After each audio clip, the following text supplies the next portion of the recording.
बदर आने जाने से क्या पाएगा, दर बदर आने जाने से क्या पाएगा।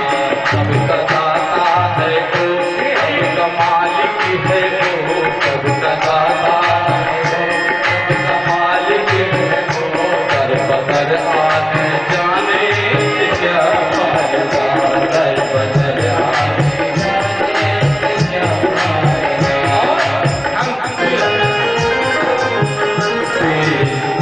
बेतलब देने वाले सबको ध्यान दिया हे प्रभु।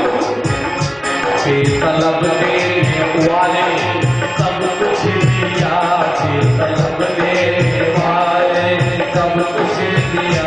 फिर सदाएं लगाने से क्या पाएगा, फिर सदाएं लगाने से क्या पाएगा, फिर सदाएं लगाने से क्या पाएगा, फिर सदाएं लगाने से क्या पाएगा। जय हो।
यही आत्माने बिसर गया, यही आत्माने बिसर गया। कर बदर से झुकाने से क्या पाएगा, कर बदर से झुकाने से क्या पाएगा। सबका दाता है वो, सबका मालिक है वो, सबका दाता है वो, सबका मालिक है वो। कर बदर आने जाने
आगे आगे विश्वामित्र चले।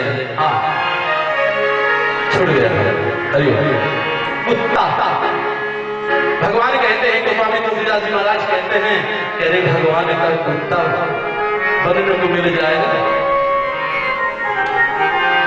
कामयाबियता तो है, लेकिन ये बताइए कुत्ता तो आप कहेंगे कहाँ? जो जिस जीवन में जिसके गुरु हैं, जो अपने जीवन की डोर गुरु के हाथ में दिया है ना, वो तो पालतू कुत्ता हो गया। और जो अपने जीवन को किसी के हाथ में नहीं दिया है, स्वतंत्र है, किसी के सहारे नहीं है, कहता जो है मैं हूं, बकरी की तरह मैना बन के रहिए, पिंजड़े में बढ़िया कैद करके सेवा पाएंगे। मैना कहती है मैना, पाली जाती है सेवा होगी। और बकरी की तरह मैना मैं न तो के मैं कहते हैं, पैगाम जानते हैं। जो गुरु बनाया है अपने जीवन की और गुरु के हाथ में दिया है, वो तो पालतू कुत्ता हुआ, और जिसका कोई गुरु नहीं, उसका जीवन शुरू नहीं, वो तो फालतू कुत्ता। इतने में गोस्वामी तुलसीदास महाराज ने प्रश्न कर दिए, महाराज जी बताइए लाभ हानि, हम आप लाभ हानि पहले पूछते कि कहां से लाभ होगा? कहा लाभ का भैया लाभ सीधे पालतू कुत्ते को कोई छेड़ता नहीं है और फालतू कुत्ते को कोई छोड़ता नहीं, दोनों में मिलता है। आज क्या हुआ? आगे विश्व आज भगवान गुरु के पीछे अपना दाहिना चमक रखते हैं, आगे चलते हैं, पहुंच करके रास्ते में तारका आदि का वध किए। जब ढेर देखा तो भगवान ने संकल्प लिया, कहा मुझे चिंता मत करिए, गुरुदेव चिंता मत करिए, मेरा काम है। चूंकि अब शस्त्र यहां से धारण किए, 80 दूर तक शस्त्र धारण किए थे भगवान, और जैसे केवट ने पार किया, आगे पहुंचे हैं अरण्य कांड में, और सीधे आश्रम में पहुंचे हैं ना। तो जब जयंती की कथा आती है, परसों आएगी, पहुंच करके भगवान ने श्रृंगार किया, और सीधे यहां तक तो लीला भगवान की थी, ब्रह्म की थी, लेकिन जैसे गंगा पार किए हैं, सिंगेरपुर पार किए हैं, आगे पहुंचे हैं ना, भगवान ने माला बनाया है और भक्ति के गले में डाल दिया, सीता जी के गले में डाल दिया। कहा प्रभु ये कहा यहाँ से आप मंच पूरे रामचरितमानस में ध्यान से देखिएगा लोग बैठे कि वहां से लीला शुरू हो गई जानकी जी की, यहाँ शस्त्र फेरा भगवान क्यों था? आप सब सुने होंगे कथाओं, सब कहते हैं कि कैकेयी, कहते हैं कि कैकेयी ने, कहते हैं लिखा कि कैकेयी गजब की बात दिखाई, इतनी गड़बड़। कभी हम आप मूल्यांकन किए कि अगर राम राज्य आया है तो कैकेयी के कहां आया है? कैकेयी के कहां आया है? राम को कैकेयी से अधिक कोई धरती पर मान कौशल्या स्मिता कोई नहीं है। अरे कैकेयी बगैर भगवान के रह नहीं सकती थी, और भगवान राम हमेशा कैकेयी के पास ही रहते थे। क्यों आई प्रसंग में आते हैं, छोटे छोटे से भगवान राम लक्ष्मण भरत शत्रुघ्न एक बाग में खेल रहे थे, ध्यान सुनिएगा, एक बाग में खेल रहे थे। कैकेयी के मन में भाव आया कि राम कहता है कि मां मैं आपको बहुत चाहता हूं, आज जब शंका हो रही है, कसौटी पर कसे कि क्या राम मुझे मानता है, चाहता है। अब विश्वास है, आज कैकेयी को विश्वास है कि राम वास्तव में चाहता है मुझे थोड़ी सी परीक्षा है। बुलाया मंथन का इधर रानी मन बोली का देखो जाओ भारत को बुला लाओ, खेल रहे बाग में भारत को बुला लाओ, लेकिन जब भारत को बुलाने जाओगे ना तो राम आएगा, राम वहां से आएगा, भरत को आने नहीं देगा। विश्वास कहा राम आएगा, जब राम आएगा ना तो मैं तुम्हें डांटूंगी, जब मैं तुम्हें डांटूंगी तो बुरा मत मानना। बात पक्की हो गई। मंदोदरी प्राणी के अनुसार मंदोदरी तो सही करे। मंथरा चलती, मंथरा गई, कहा भरत भैया, भरत भैया माँ के सर में बहुत दर्द है, सर में बहुत दर्द है, चलो कहीं माँ बुला रहे हैं।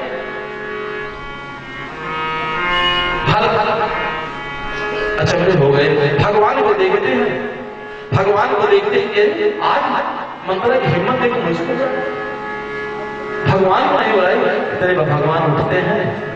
कहा क्या मंथरा? कहा कुछ नहीं, चलिए ना भरत भैया, चलिए माँ बुला रहे हैं। जैसे भरत चल रहे होती है, भगवान हाथ पकड़ लिए। भरत और राम एक स्वरूप उनका कोई पहचान ही नहीं सकता। कभी कभी कौशल्या मां भूल जाती है। एक बार भूल गई, गुरु जी तुझे, गुरु जी ये बताओ मैं इसमें हो जाती हूँ, राम को कैसे पहचान? गुरु जी ने कहा एक चीज तो बता। कहा प्रभु? कहा दोनों बालक जब पास पास रहे ना, देख लेना कि जो छोटा होगा भरत होगा वो बड़ा का पैर की ओर दिखाएगा, उसकी नजर जो है पैर की, और बड़े वाले की नजर, राम की नजर भरत के चेहरे पर होगा। तो जो चेहरे पर होगा वो समझ लेना राम है, और जो चेहरे पर होगा भरत का अपना चेहरा। संत है ना, संत हनुमंत है। हनुमान फोटो देखिए, हनुमान जी हम कभी भगवान का चेहरा नहीं, हाथ जोड़कर आप देखिए, प्रतिमा पर देखिए, कहीं भी देखिए, भगवान के चरणों को निहार है, सीधे चरणों को निहार है। अरे ये आत्मा आत्मा और परमात्मा का मिलन तभी होगा जब संत से प्रेम बढ़ेगा, जब संत से प्रेम बढ़ेगा तो चरणों में अनुराग होगी भगवान के, अब संत के पीछे भगवान की कृपा हो जाएगी। जैसे भगवान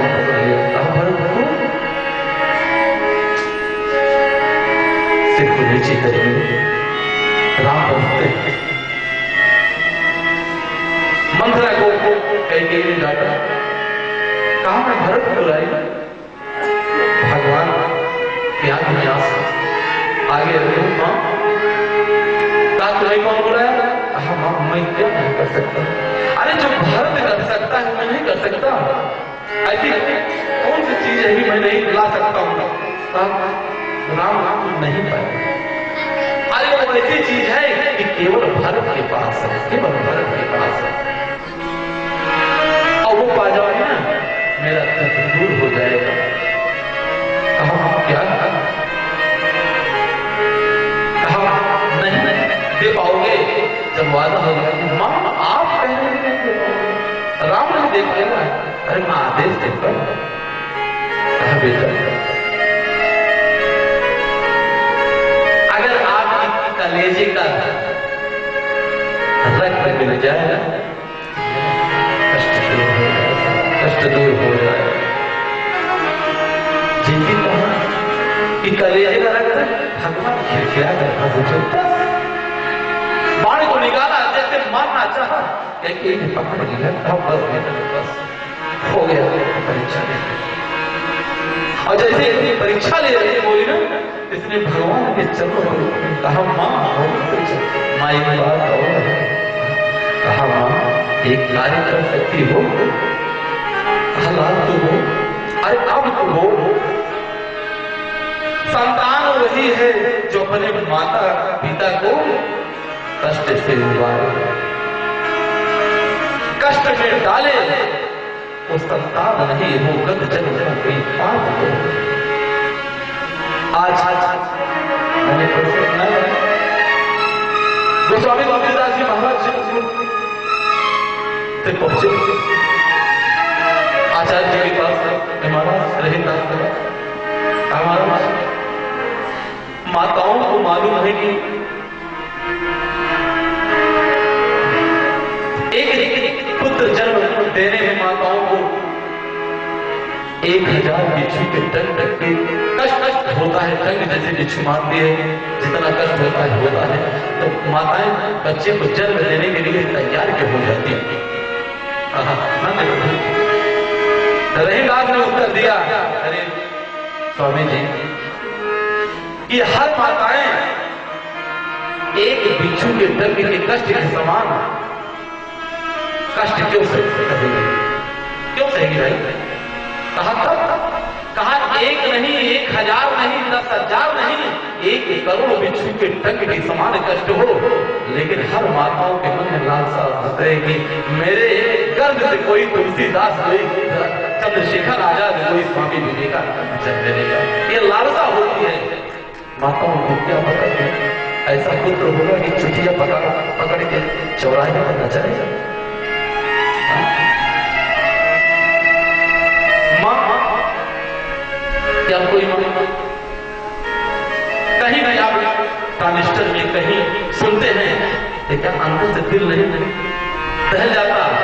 तू कितनी भोली है, तू कितनी प्यारी है, प्यारी प्यारी है, ओ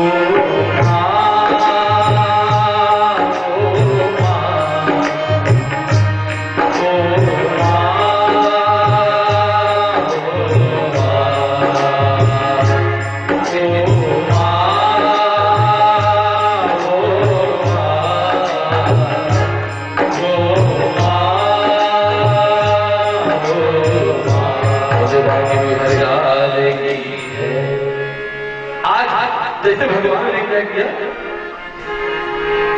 कहा कि मां कुछ चाहिए मुझे। कैकेयी ने कहा क्या चाहिए बोल? कहा मां बड़ा नुकसान है, सोच लेना। कहा बेटा दोनों हाथ को कपोल पर रख करके बाल को सहारा बेटा मेरी मां से बोल मुझे क्या चाहिए? कहा मां बहुत बड़ा प्राणी है। क्या? कहा मां आपके मांग का सिंदूर भी जा सकता है। बुला कर मेरी माता मैंने, अरे जिसकी मांग में सिंदूर चला जाए कोई बर्दाश्त करेगा, लेकिन कैकेयी ने कहा बेटा बस केवल मांग का सिंदूर। और वो कहा मां 2 बात है। क्यों? कैकेयी ने कहा था कि एक समय ऐसा आएगा कि मुझे अयोध्या छोड़ना पड़ेगा। अभी मैं आगे चर्चा करूंगा। सिंदूर गया, कहा बेटा और हो, और हो। कहा मां अरे तेरा बेटा तेरा कभी नाम लेना पसंद नहीं करेगा, मां नहीं कहेगा तुझे, मां कभी कहेगा ही नहीं। भरत ने कभी कैकेयी को मां नहीं बोला। देख लीजिए बन जाने के बाद भगवान कैकेयी भरत ने मां नहीं कहा। कैकेयी और कहा मां इस धरती पर पूरी दुनिया में कोई कैकेयी नाम पसंद नहीं करेगा, कोई पसंद नहीं करेगा। कहा बस। कहा मां एक शर्त और है। कहा क्या? कहा 2 ऐसी बोली सुन लेना कि केवल मैं और तुम तो जानो।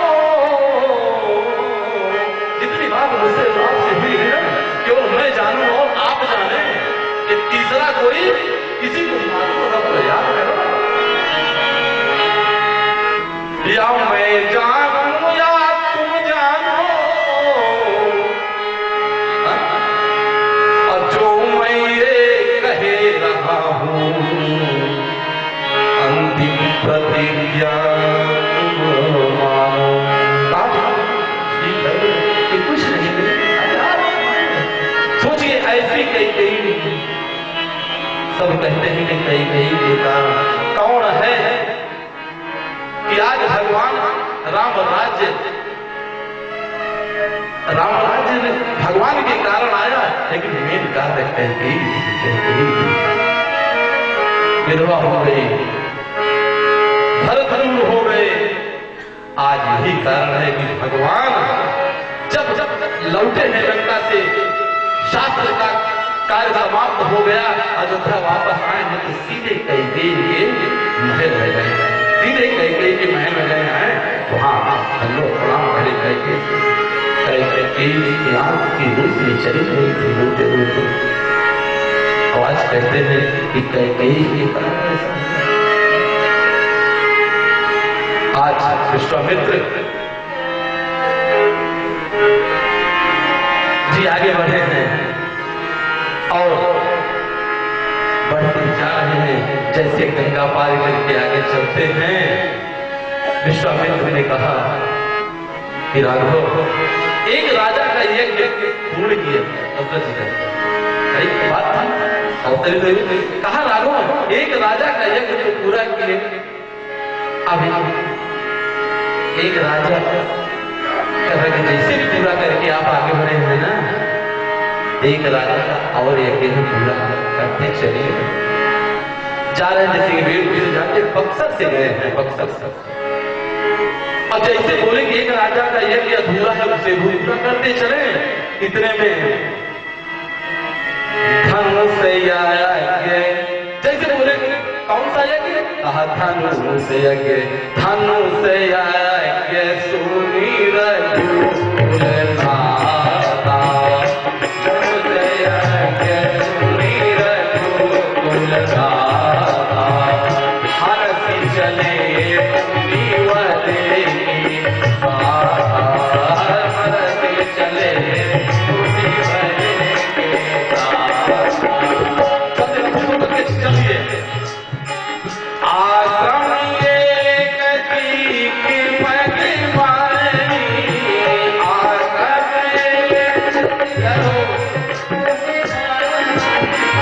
जा रहे हैं आगे आगे, विश्वामित्र जी पीछे मुस्कुरा रहे हैं, लेकिन परम पिता परमेश्वर को मालूम होगा धनुष यज्ञ का नाम सुनते ही आश्रम एक रास्ते में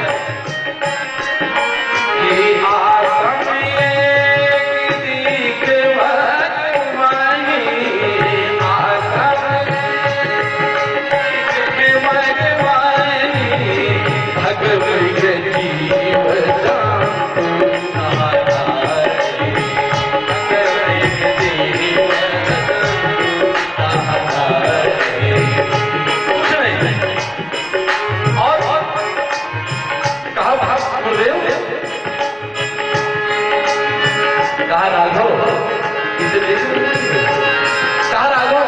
देख रहे हो, कहा गुरुदेव कहा जगह तुमने कहा अपना नजर को इधर तरफ दिया, कहा राघव, कहा गुरुदेव बोलिए ना, कहा इधर देखो,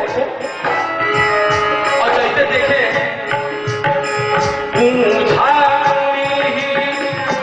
जैसे पूरे विश्वामित्र ने जैसे कहा राघव जरा अपने निगाह इधर डालो,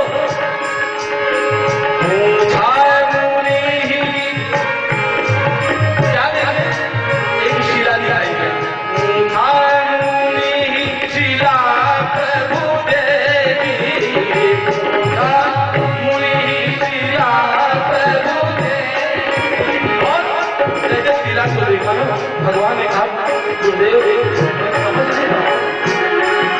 विश्वामित्र ने क्या किया, सकल कथा मुनि कहा, सकल कथा मुनि कहा, धनुष यज्ञ सुनी रघुकुल नाथा। आज सत्य समर्पण विश्वामित्र के जीवन में जब तक राम अवतरित नहीं हुए थे, लक्ष्मण नहीं आए थे, राम माने सत्य, लक्ष्मण माने समर्पण, विश्वामित्र का जीवन पूर्ण नहीं था, पूर्ण नहीं था, आज पूर्ण है। कहा शिला विश्वामित्र जी सारी कथा को बताया, कहा उसको ठीक है,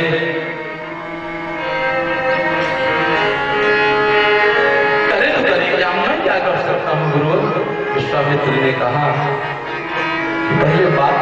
जिए।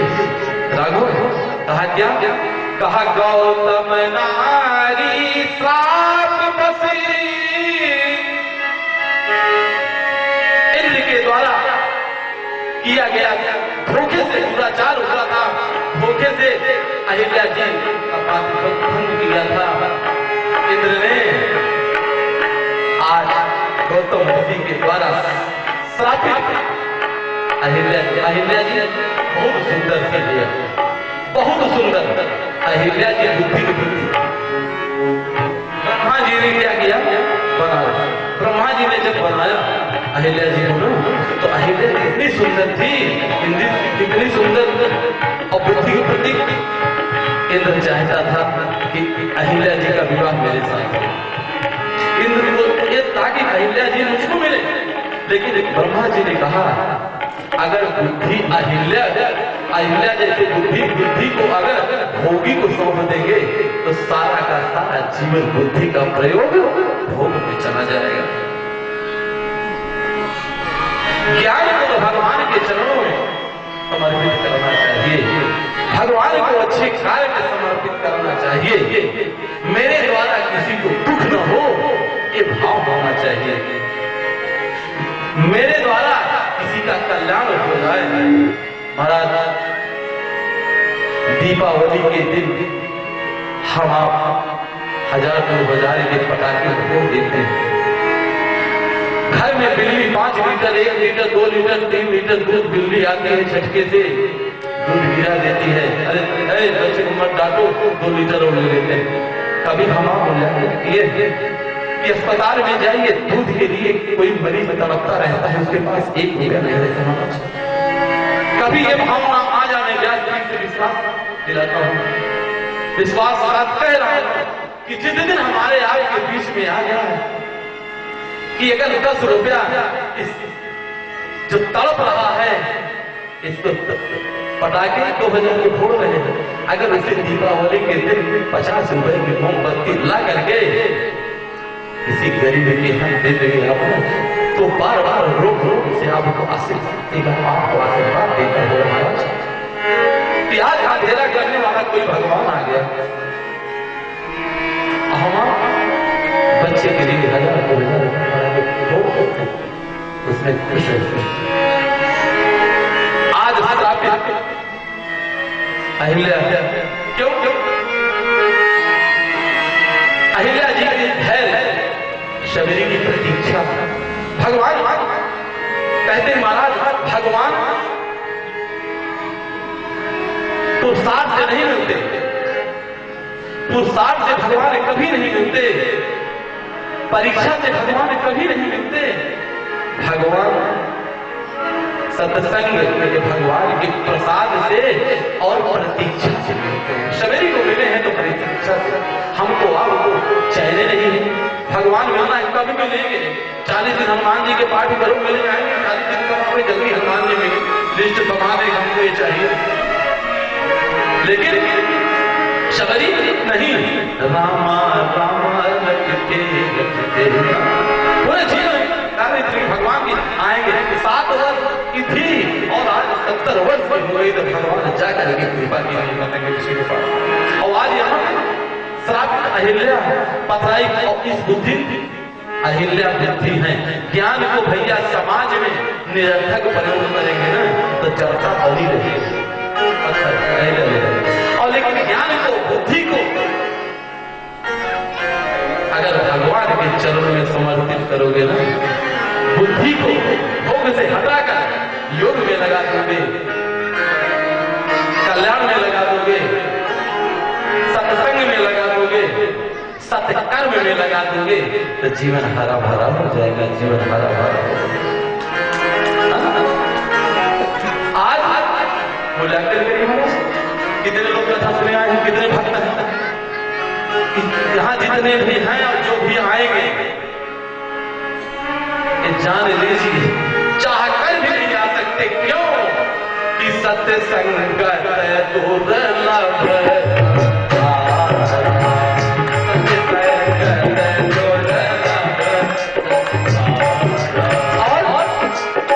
जहां स्वामी लिखा कि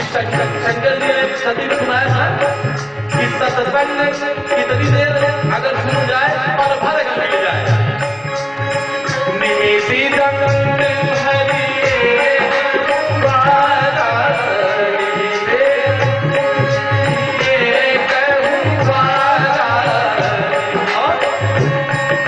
ये कहूँ बारा सत्य संगति दुर्लभ संसारा। अब निमिष दंड वाले एक बारा और लाभ क्या होगा? आज पलक झपकते समय जो मिल जाए भगवान का सत्संग ना तो हो जाए क्या?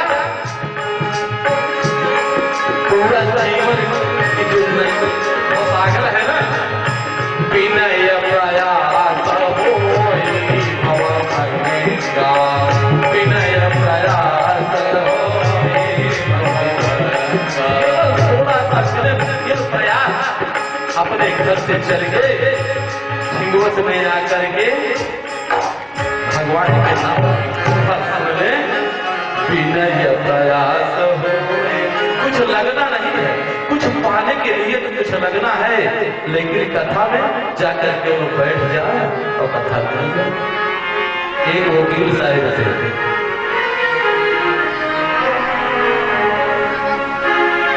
कथा का महत्व। एक बूढ़ा था, बहुत गरीब था, उसका बेटा बॉम्बे में रहता था, लेकिन कभी काफी दिन हो गया, दीपावली होली आ गई, होली नजदीक थी तो बूढ़ा रोने लगा। कहा मेरा लाल इतने दूर है, धूली वगैरह बनाया, पेड़ वगैरह बनाया, बना करके लेकर चला। अनपढ़ हम बहुत अच्छा पहुंच करके बॉम्बे तो पहुंच गया किसी तरह गठरी लेकर के, लेकिन कहा अब पता लिखा था। पहुंचा सबको दिखाए बॉम्बे में कौन किसका सुनने वाला डंडा गया, आगे चले जाओ। इसे कुछ दूर पर जैसे पहुंचा, एक वकील साहब टाई लगाए फिर गए। कहा बाबू देखिए ये बता सकते हैं क्या? वकील साहब अच्छा चले जाओ पहले कर चले जाओ सरकार। लेकिन वो बूढ़ा विश्वास था, जैसे चला आगे दाई तरफ ठीक उसकी कथा हो रही थी। बॉम्बे पहुंच गया, जैसे आगे बढ़ा कि भगवान राम कथा हो रही थी, उस कथा में पहुंच गए। और बूढ़ा कथा हो रही थी और मालूम कि पता वकील साहब डांट दिए, जैसे आगे चला पीछे गठरी लेकर सीधे बैठ गया और 3 घंटा कथा सुना भगवान। अब कथा जैसे सुन करके उठा, आरती लिया और प्रसाद लिया, और जैसे गेट को नागा ना, उसका बेटा कथा सुनने आया था सामने। कहा हमारे वकील साहब सोचिए ये कथा का महात्मा है महाराज। कथा सुना, वकील साहब टरकाए थे, आगे पुत्र मिल गए, जैसे मिले आशीर्वाद देने लगा बूढ़ा हुआ है। वकील साहब कहते बात पता है। सोचिए कुछ दिन बाद वकील साहब की मृत्यु हो गई, राधे श्याम जय जय श्री राम हो गए। अब वहां बैठकबाजी हो गई। महाराज ने कहा लाओ भाई मेरा रजिस्टर कहाँ है? आया, कहा देखो पूरे पाप निकालो। बड़े बड़े चश्मा लगाकर जितने दूत थे ऊपर से लेकर नीचे तक पूरे रामचरितमानस जैसे पलट रहे पूरे रजिस्टर में। वकील साहब का कहीं पूरे का कोई एंट्री ही नहीं थी। अब कहा महाराज वकील साहब गए काम से। कहा क्या? कहा नरक के सिवा इसका उनको कुछ बचे नहीं, पूरे है ये पाप के सिवा जीवन में कुछ किए ही नहीं। वकील साहब ने कहा अरे मुझको क्या सुना रहे हो? अरे एक बार देखो स्वयं महाराज स्वयं लेकर के जब देखा ना तो एक दिन ने कहा महाराज एक बिंदु है, एक गिनती है। कहा क्या? कहा एक बूढ़े को इन्होंने राम कथा का रास्ता बताया था, राम कथा का रास्ता बताया था। जैसे बोलो कि राम कथा का रास्ता बताया था, वकील साहब ने कहा कथा का रास्ता बताया था कि टरकाया था? बताया थे टरकाया था। सोची के रजिस्टर बंद हो गया। कहा ऐसा है वकील साहब सुन लीजिए, आपको तो नरक में रहने हैं, लेकिन जो एंट्री हुई है राम कथा का रास्ता जो बताए हो विधायक जी, राम कथा का रास्ता जो बताए हो बताइए। एक थोड़ा सा रास्ता आया था राम कथा में, और जो 10 तारीख से नहीं 5 तारीख से लेकर या 2 महीने से पहले से या 10 तारीख से ही मान लीजिए राम कथा के लिए लेकर के चिल्ला रहा है गांव गांव, हम आप कथा के लिए प्रचार कर रहे हैं, उसके लिए भगवान क्या करें, कल्याण करें महाराज। जब एक दिन को कथा करकाया था, कथा मिल गया था, तो क्या हुआ, भगवान के स्वर का दरवाजे का दर्शन केवल कराकर हटा लेना था, यही फल मिला था। बाकी वकील साहब आप कथा का रास्ता बताए थे, इसीलिए आप स्वर्ग का दरवाजा देख सकते हैं, स्वर्ग का दर्शन करें दरवाजा से। ठीक है, यही सही। आप पहले बताइए नरक में जाओगे स्वर्ग में जाओगे, दरवाजे में दर्शन करोगे। कहा ऐसा है कि नरक में रहना है प्रभु, ले चलो पहले दर्शनों तो कर ले। वकील साहब ने दूध पकड़े हैं, 4 दूध इस तरफ 4 दूध इस तरफ, ले जाकर गेट के पास चले गए। और जैसे वकील साहब ने देखा स्वर्ग को, दरवाजे के पास पहुंचे, स्वर्ग को देखा ना, तो दूध झील से इतने में वकील साहब ने अपने जो पढ़े थे दिमाग लगा दिए, ऐसे किए छटके और घुस गए स्वर्ग में। अब दूध खींच रहे हैं बाहर, वकील साहब अंदर, दूध बाहर वकील साहब अंदर, थक थक गए। भगवान आ गए, कहा क्या हो रहा है, कहा ये नीचे का है जो वकील साहब, देखो काटे दूधों को, क्यों वकील साहब खींच रहे हो, बिना पढ़े लिखे वकील साहब, वकील साहब अंदर ही है। दूध से पूछा गया, बताओ वकील साहब क्यों खींच रहे हो, कहा प्रभु एंट्री केवल स्वर्ग का दरवाजा देखने के लिए केवल आदेश था, बाकी नरक इतना पापी है। ताकि वकील साहब कहते, अरे आप तो कम से कम पढ़े लिखे हैं, नाम मैट्रिक हैं, आप पढ़े लिखे हैं, क्या बदतमीजी कर रहे हैं आप, जाओ नरक में जाओ।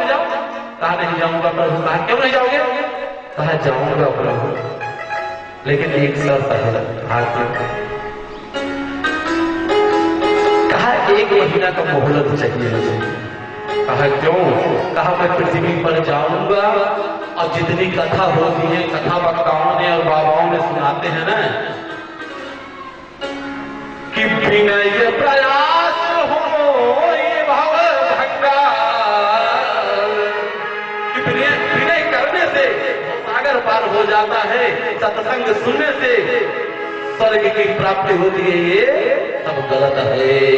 मैं बोल बोलूंगा, भगवान भी कांप गए। इस मृत्यु लोक की धरती के आदमी से भगवान भी कांप जाते हैं। मेरा केरल में बेंगलुरु क्या है ना, याद नहीं है, मेरी कथा था तीसरा वर्ष है, कुछ वर्ष पहले राजस्थान वाले गए थे, अपने यही जौनपुर के पास के हैं कानपुर, जो ब्राह्मण है वो पहुंचे गए, महाराज ये बताइए थे, कहा महाराज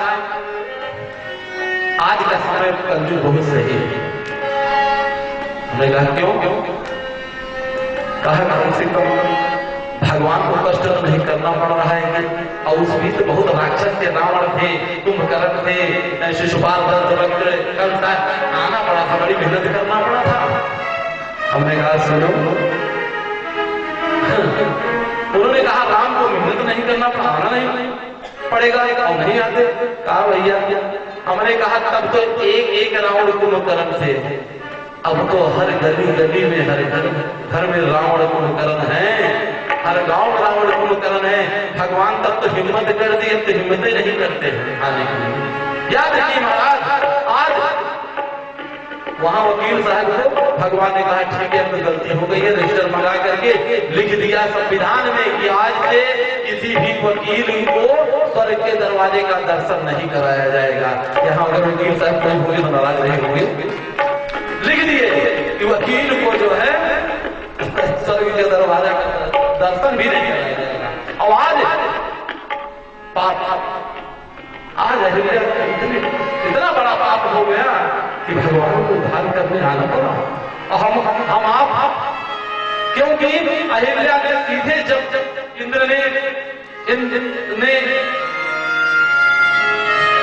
बना करके स्वरूप छला है ना, पति का भाव आया है, जानने के बाद अहिल्या ने अपने पति के चरणों में, गौतम ऋषि के चरणों में अपना पाप स्वीकार करके समर्पित कर दिया कि चाहो निकालो और चाहे रखो।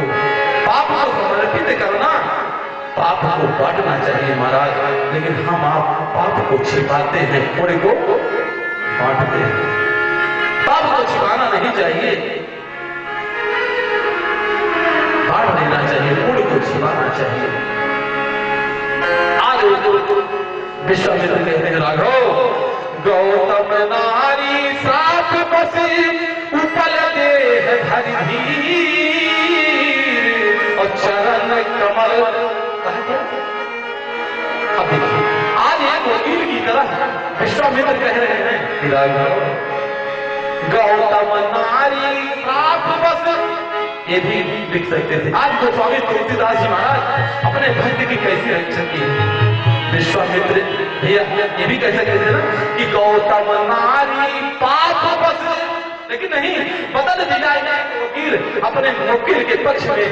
आज भगवान से रहा कि राघव गौतम नारी श्राप बस उपल धरि धीर।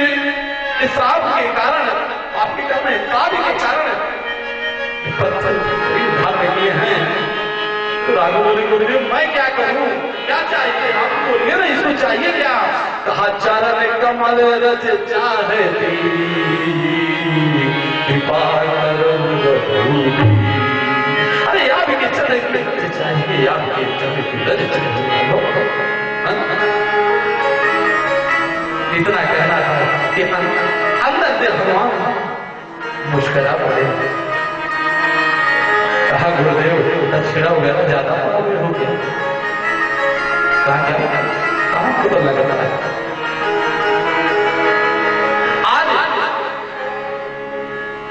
जिस दिन हमारे आप में माताएं ध्यान देगी, भगवान के पास पहुंच कर कहीं दुख हो, कोई कष्ट हो ना हो, तब भी पहुंच कर सुबह शाम नाथ एक वरमान रो करके हाथ जोड़िए और चरण में बैठ करके कहिए कि नाथ एक वर मांगो कृपा करो रघुवीर।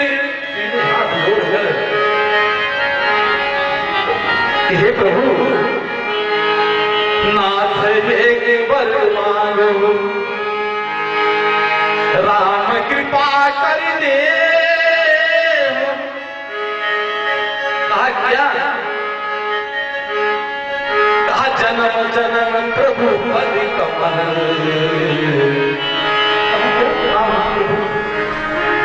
कैसी कृपा?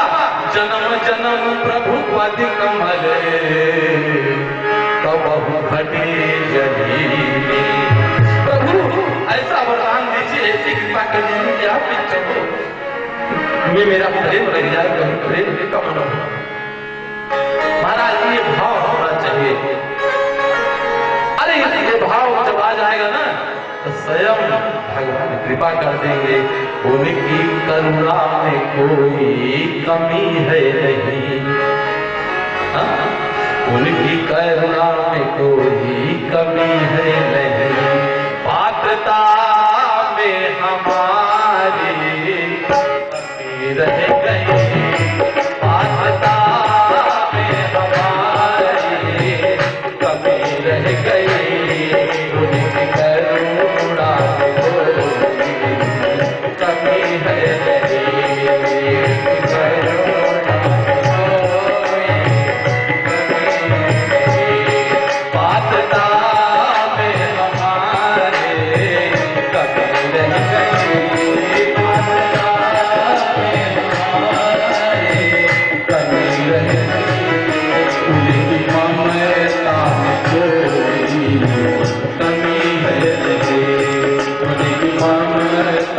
को योग्यता पे हमारे कमी रह गई, योग्यता में ताली बजा जाती है करुणा ये कमी है। जय हो।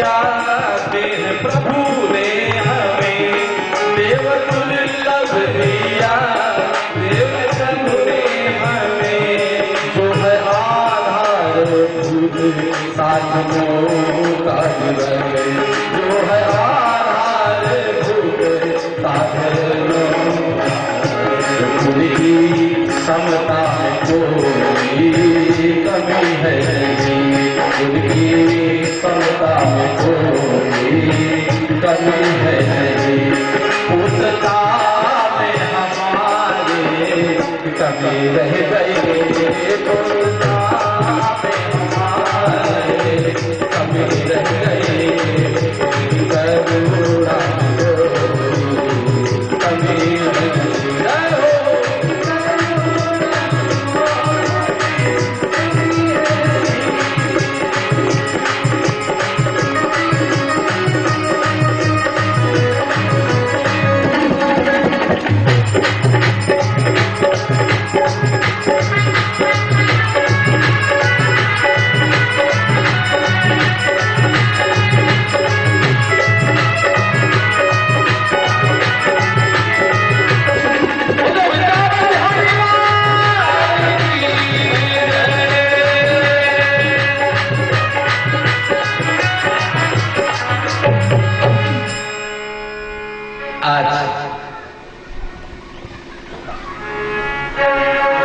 विश्वमित्र जी कह रहे हैं कि चरण कमल रज चाहते कृपा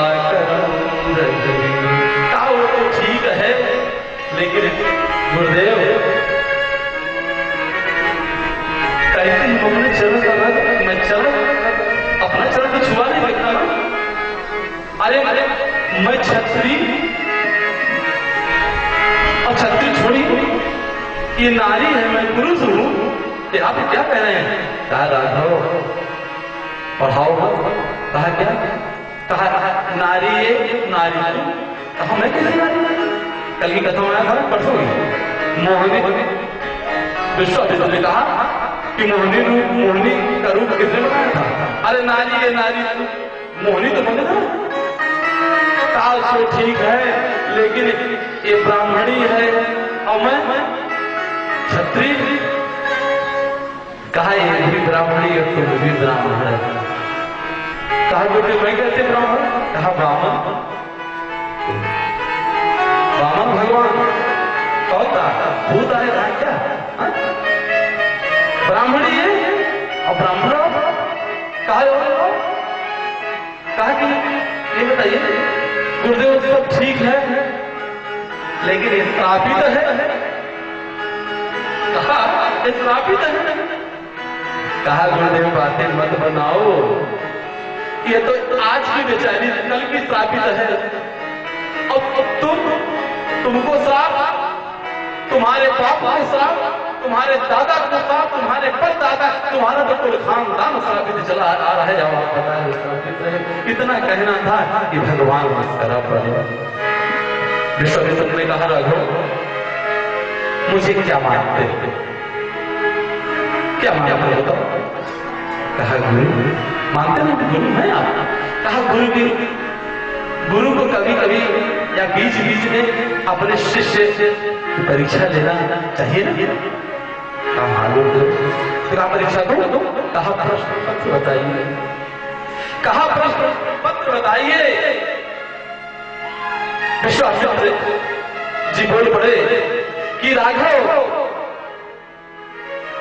अपनी तपस्या से सतयुग में प्रहलाद ने, अपनी तपस्या से सतयुग में प्रहलाद ने खंभे से, पत्थर से भगवान पैदा कर दिए। और आज राघव परीक्षा दो, जब उस समय वो भक्त तपस्या से पत्थर से भगवान पैदा कर सकते हैं, तो आज राघव आप परीक्षा दीजिए कि एक पत्थर से भक्त पैदा कर दो नहीं, आज भगवान पत्थर से भक्त पैदा करें, ये परीक्षा है। सतयुग में भक्त ने भगवान को पैदा किया पत्थर से, अपने तपस्या के बल से, और आज भगवान को पत्थर से भक्त पैदा करना है, ये परीक्षा है भगवान। इतना कहना था कि दाहिना चरण भगवान ने उठाया और जैसे उठा रखा, अंगूठा पड़ते ही मानो एक तपस्या की मूर्ति परी, खूबसूरत तपस्या की मूर्ति आंख से अश्रु धारा सामने खड़ी हो गई। बोले वृंदावन बिहारी लाल की जय। आज भगवान के चरणों में प्रभु, अरे जिन चरणों के लिए शंकर जी तरसते थे आज भी तरस रहे हैं। अरे जिन चरणों के लिए बड़े बड़े ऋषि मुनि हजारों हजारों वर्ष तपस्या करते हैं, तब भी आपके चरण के रज नहीं आप छू पाते। और आज आशीर्वाद मुझे ऐसा मिला, मैं अपने पति को कितना धन्यवाद दूं कि आज उनका वो साफ नहीं था, तो मुझे आशीर्वाद था कि जिन चरणों के लिए शंकर जी तरस रहे हैं, आज वो चरण मेरे मस्तक पर पड़ रहा है। ये मेरे पति देव के हाथ जोड़कर हो रहा है। कहा साधु अगर क्रोध में गाली दे तब भी वो आशीर्वाद हुआ करता है। भगवान ने उठाया, आज भगवान ने अहिल्या को लेकर के गौतम ऋषि के पास जाते हैं। गौतम ऋषि के पास पहुंचते ही आज परम पिता परमेश्वर भगवान राम कहे क्या रहे हैं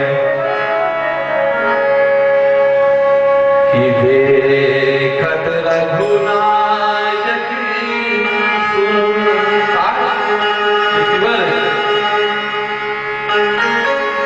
ए लक्ष्मी सी स्वरूप। अरे इसे स्वीकार करो, ये तो बहुत धर्मात्मा है, धर्मात्मा है। आज भगवान अहिल्या को लेकर के गौतम ऋषि से कह रहे हैं कि स्वीकार करो सियावर रामचंद्र की। यही खाते सिधारी गौतम नारी बार बार हर चंदन करी। यही खाते सिधारी गौतम नारी बार बार हर चंदन करी। मन भावा तो बल पावा पति लोग आनंद करी। पावा पति लोग आनंद करी। पावा जिसे कल पावा प्रगट भाई सब पुण्य भाई देखत रघुनायक जन सुखदाया सन्मुख होकर हो रही। देखत रघुनायक सुख बताओ सन्मुख होकर जो रही। श्यावर रामचंद्र की। आज अहिल्या का जीवन धन्य हो गया। अब समय बीतता गया, आगे बढ़े हैं भगवान, आगे बढ़े हैं। बढ़ते बढ़ते यहाँ से भगवान गंगा पार करके जनकपुर में प्रवेश करते हैं। कौन? विदेह नगर। विदेह नगर जनकपुर में प्रवेश करते हैं। जा रहे हैं भगवान। एक सुंदर बाग है, सुंदर बाग है। जैसे सुंदर बाग देखा भगवान मुस्कुरा पड़े। और बाग है क्या? सुंदर बाग। वो सुंदर बाग अध्यात्म में लिखा जो गया है, संत चभात दिसी अमराई, संत सभात दिसे अमराई, संत सभात दिसे अमराई। यही बाग है। भगवान कहाँ गए? यहाँ क्या है? कथा हो रही है, शरीर का ध्यान नहीं है। कथा में है कि केवल कथा कथा सीरियल दिखाई दे रहा है, भगवान दिखाई दे रहा है। क्या हुआ? ये विदेह नगर हुआ और यही संत समागम सत्संग, यही है बाग। संत सभा दिसी अमराई, संत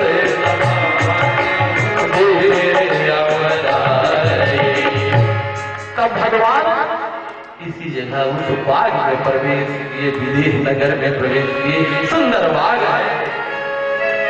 अब सुंदर बाग में पहुंच गए और जैसे पहुंचे हैं राजा जनक को पता चला क्या? विश्वामित्र महामुनिया। जैसे राजा जनक को पता चला कि विश्वामित्र जी पधारे हैं, दौड़ करके आए और आने के बाद प्रणाम हुआ, स्वागत हुआ, गुरुदेव का स्वागत हुआ। आज जनक जी बैठे हैं, विश्वामित्र और जनक जी, विश्वामित्र जी जनक जी के बातचीत हो रही, हाल चाल पूछ रहे हैं। पूछते राम लक्ष्मण कहीं दूर गए थे टहलने के लिए, अचानक आ गए। और जब से आए ना, विश्वामित्र ने कहा और जनक जी ने कि सब परिवार ठीक है ना, गांव समाज हाल चाल राज्य बात ठीक ठाक है ना, कैसे चल रहा है। लेकिन जनक जी भगवान के मुखमंडल को देख रहे हैं, कुछ बोल नहीं रहे हैं। क्यों? कि भगवान के मुखमंडल को देखते समय दुनिया भूल जाती है। जब भगवान हृदय में आ जाता है, आंख के द्वारा हृदय में प्रवेश करता है, तो दुनिया दिखाई नहीं देता, दुनिया फिर नहीं। जैसे जनक जी भगवान को देखा, सहज विराग रूप मन मोरा, सहज विराग रूप मन मोरा, सहज विराग रूप मन मोरा, हकित होए चंद्र चकोरा।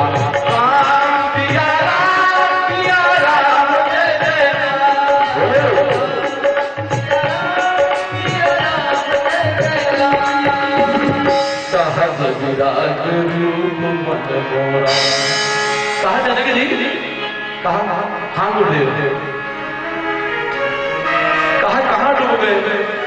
कहा सहज विराग रूप मन मोरा, थकित होत जिम चंद चकोरा।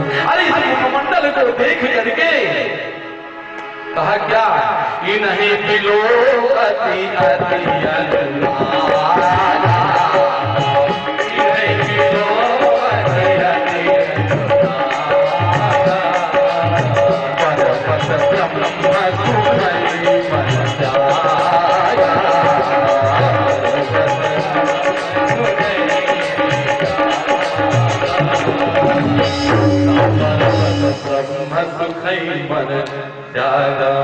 कहा जनक जी आप? कहा गुरुदेव।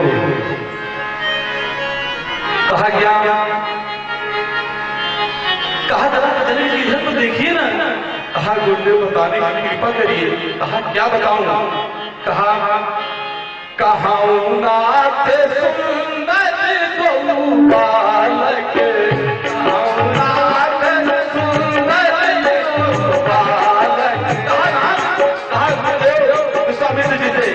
ये तो बालक कौन है? कहा नाथ सुंदर वही बालक नाथ सुंदर तुम बालक। ये तो बालक है कौन? साथ में बताओ। ज्ञानी और वास्तव में जनक जी से अच्छे अच्छे राजा, राजा महाराजा जनक जी से राय लेने जाते थे, विचार विमर्श।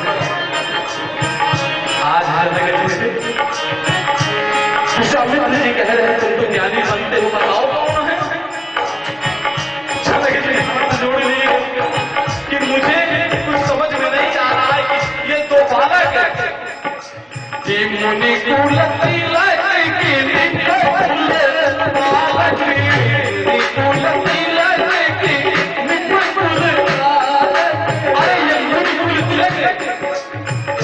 पहले है कौन है?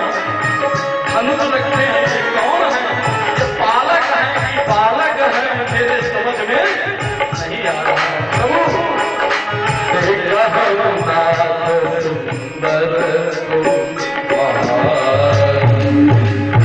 कह दिया कि तिलक कि नृपुर पालक। ये पालक है कि बालक है, मेरे समझ के ऊपर है। विश्वामित्र जी मुस्कुराता है। क्या हो गया? इतने में जनक जी ने कह दिया ब्रह्म जोड़ी गम कहिगा और सुभग बेस धरी की। कहा हमें तो ब्रह्म दिखाई दे रहे हैं। विश्वामित्र जी से जनक जी ने कहा हम तो दे भगवान समझ में आ रहे हैं, तो अभी तक नाम उसको पता नहीं है। अब आज क्यों कहा आंसू कभी विदेह नगर है, कहा मेरे आंख से कभी आंसू साधारण मनुष्य, साधारण बालक, साधारण जीव को देख कर कभी आया नहीं। भगवान को देख कर भगवान सभी रही है, हमको ब्रह्म लगते हैं। आज जनक जी कहते हैं विश्वामित्र मुनि ये जो है यहाँ तो आपको तो आदत है, आप तो घास फूस जंगल में रह सकते हैं, तपस्वी हैं, लेकिन ये बालक महल में रहे हैं, सोने का अभ्यास कर रहे हैं जमीन पे। कहा चाहते क्या हो? कहा गुरु इनको अगर आपका आदेश हो तो दोनों बालक को महल में न व्यवस्था कर दें। इतना कहना कि भगवान ने आंख बंद किया और भक्ति का दर्शन होने लगा। भक्ति का दर्शन भाई, भक्ति जहां होगी, भक्ति जहां होगी भगवान ललायत होंगे कि उस महल में मैं उस महल में पहुंचू। आज भगवान निकलता हमें मिली। आज इतने में कैसे आदेश हुआ? जहां बात लगे दीन